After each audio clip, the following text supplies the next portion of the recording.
everyone, Sharon here, and I'm going to talk today about the question of using different colors in your resume and different fonts.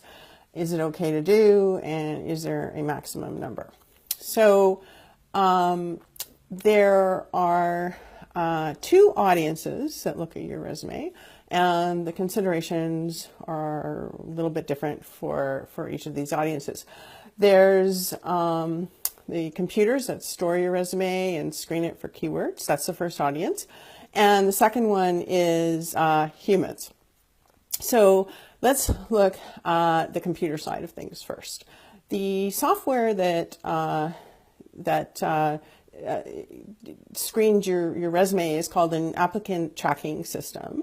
And what they do is help companies keep track of all the interaction with you and as well as your resume while you're an applicant with their company. So exactly like it sounds, applicant tracking system. Now, one of the things that these ATS, the short form of applicant tracking system, ATS. One of the things that ATSs do is they scrape your resume for and screen it for keywords. So the question in terms of color and different fonts is if you use more than one color or more than one font, is that going to influence the applicant tracking systems and possibly cause your resume to fail screening? And the answer is no, it does not. And you can use as many fonts as you want and as many colors as you want, and you don't have to worry about applicant tracking systems. And here's some ideas on why I say that. If you look at the presentation of your content in your resume in Word, you will have chosen a font style, so Calibri or Arial or New Times Roman, and you can apply different formatting to that. So you can bold it, you can change the color, you can underline it, you can put it in italics. So all of these things that you, all of these different things that you do to dress up the text in your resume, these are really just text decoration, okay?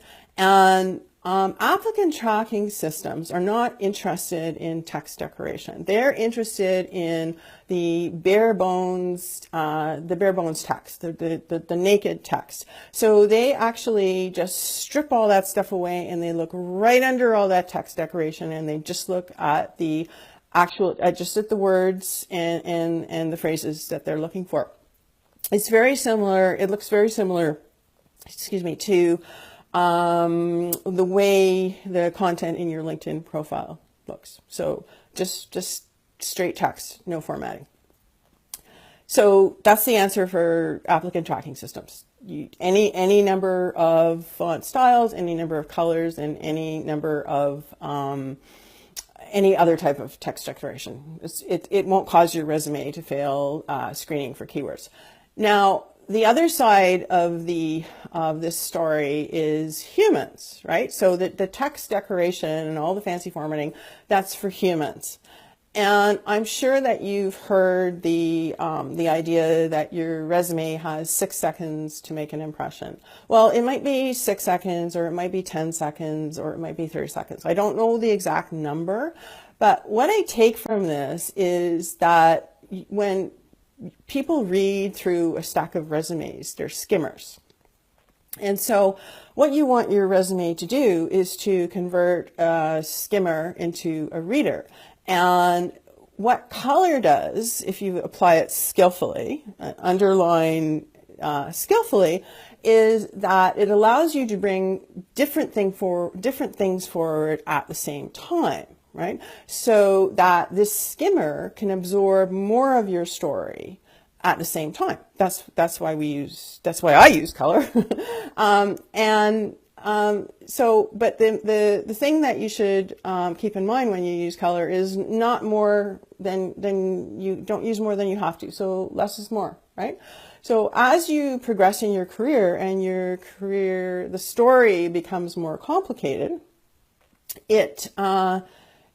the having a way to create contrast and direct readers at items on the resume that you want them to look at is really what I use color for, right? And so personally, when I'm saying less is more, for example, I might use like black and 2 shades of red and gray, right? So no more than that. Now, if you can, if your resume looks very clear and has the effect of different things standing out without using color and other types of text decoration, and you just really done a good job of spacing things, then that's fine. So those are my thoughts on using color and different fonts. And if you have any comments or questions, place them under the video.